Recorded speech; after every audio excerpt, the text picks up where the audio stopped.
हम आसानी से अपनी बात को, विचारधारा को जन जन तक पहुंचा सकते हैं।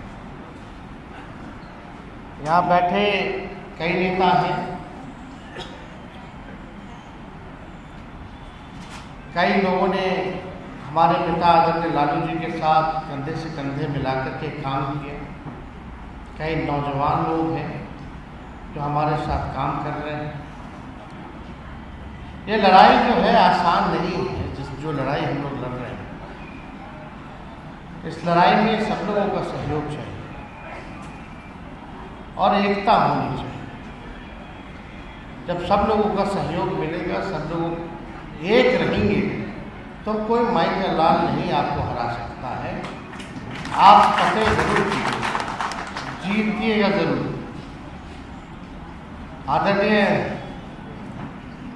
लालू जी राष्ट्र अध्यक्ष जब बिहार के मुख्यमंत्री बने, ठीक 1-2 साल के भीतर ही पूरे देश में भारी संकट आया। और वो संकट आप सब लोग जानते हैं। मंडल के खिलाफ कमंडल की यात्रा चालू की गई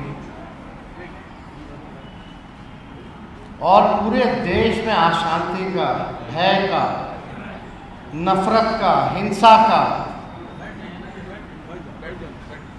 माहौल बनाया गया। उस दौरान भी चाहे सत्ता में लालू जी ने कहा था, चाहे मुख्यमंत्री रहे ना रहे, सत्ता में रहे ना रहे, लेकिन बिहार में दंगा फसाद होने नहीं दिए। और उस दौरान अडवाणी जी को जब रथ यात्रा थी तो गिरफ्तार किया।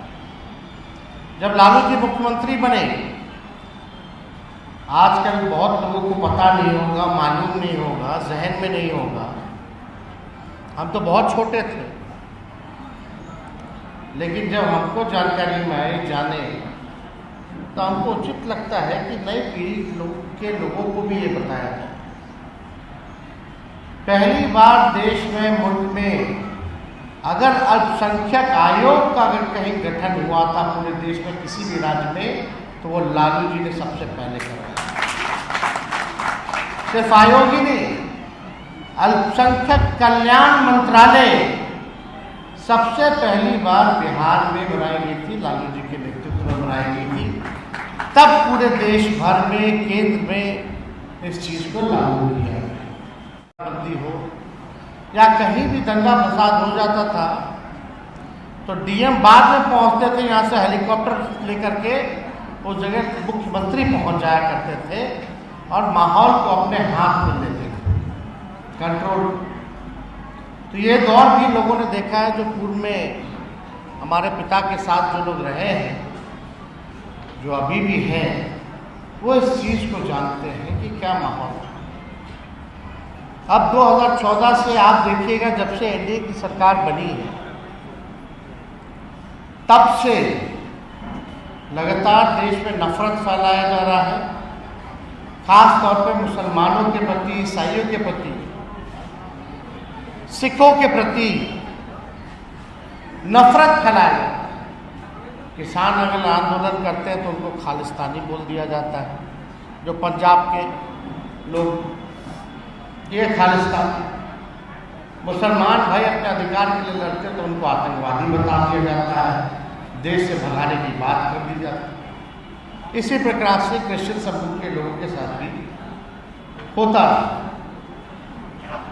लगातार ऐसे बिल लाए गए,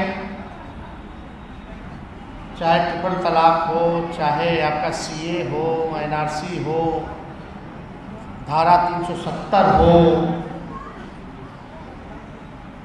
यूनिफॉर्म सिविल कोड की बात की जा रही थी, या आपका आप देखिएगा अभी जो माहौल जो बना हुआ है, वक्फ बोर्ड को ख़त्म करने की, आप लोगों के ज़मीन को समाप्त करने की लिए एक बिल लाया गया। तो लगातार पढ़ाई, दवाई, कमाई, सिंचाई पे बात नहीं हो रही है।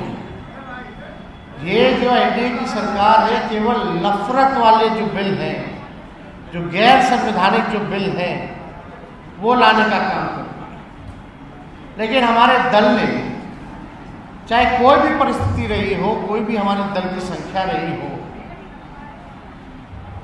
हम लोगों ने अपने विचारधारा से समझौता नहीं किया।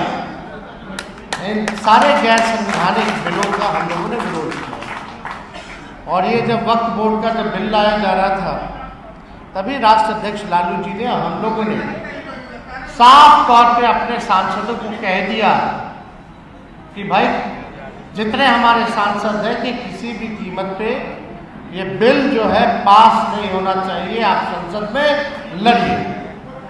और हमारे सांसदों ने मजबूती के साथ दोनों सदनों में इस बिल के खिलाफ जो है लड़ाई लड़ी। और आज इतनी ताकत है विपक्ष में, जो आप लोगों के दुआ से, आप लोगों के कृपा आशीर्वाद से संख्या बढ़ी है, मजबूत हुई है। पहली बार जो है नरेंद्र मोदी जी की सरकार में कोई चीज़ जीपीसी कमेटी में भेजा जा रहा है।